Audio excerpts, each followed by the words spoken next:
Well, his name is French for angel. That seems appropriate for Ange Imanishimwe, a conservationist from Rwanda who is sort of a guardian angel of the national park he grew up in.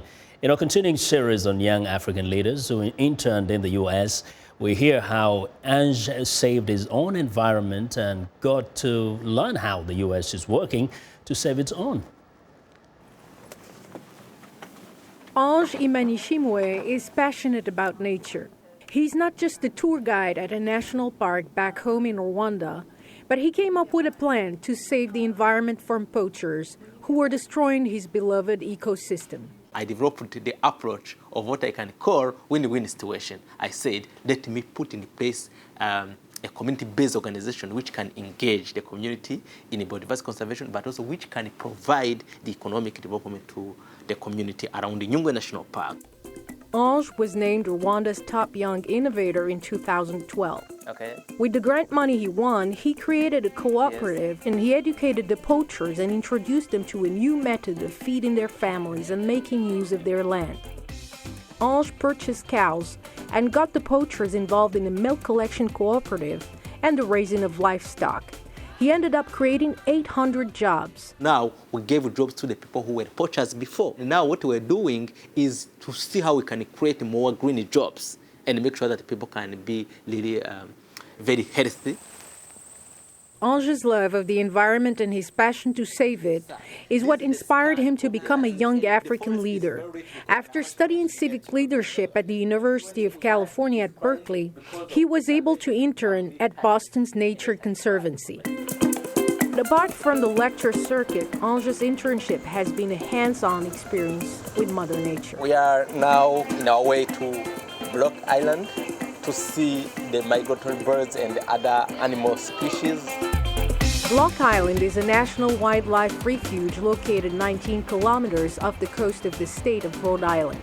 Block Island is well known for more than 40 species of wildlife classified as rare and endangered. Moreover, it's a well-known stopover for thousands of migratory birds. Ornithologist Scott Cummings, he explains the frequent flyer pattern of the black and white warbler. He'll fly 800 miles across the Gulf of Mexico in one flight.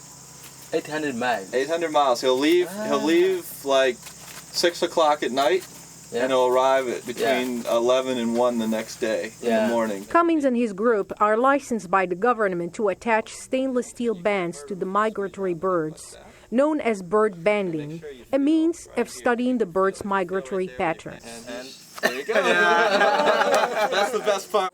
A local beekeeper shared his tips on honey production Ange can bring back to Africa. He's making 40 kilos per hive per year, and he has about 50 beehives, and he's making 2 tons a year. So it is really interesting, and I think it is what African people we can learn from him. We have potential markets in Western countries.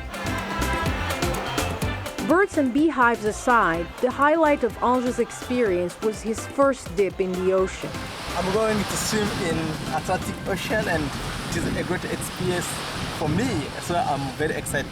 My country is landlocked, and this is a great opportunity to see the ocean and to see the animals, and the plants in the ocean. So I'm very excited.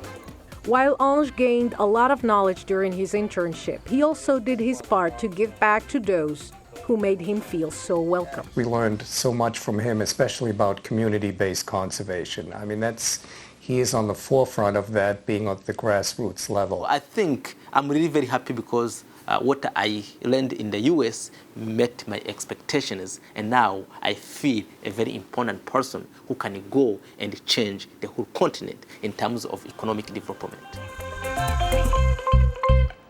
Well, we want to know what you think about Africa 54 and the stories we cover. Join the conversation on Facebook.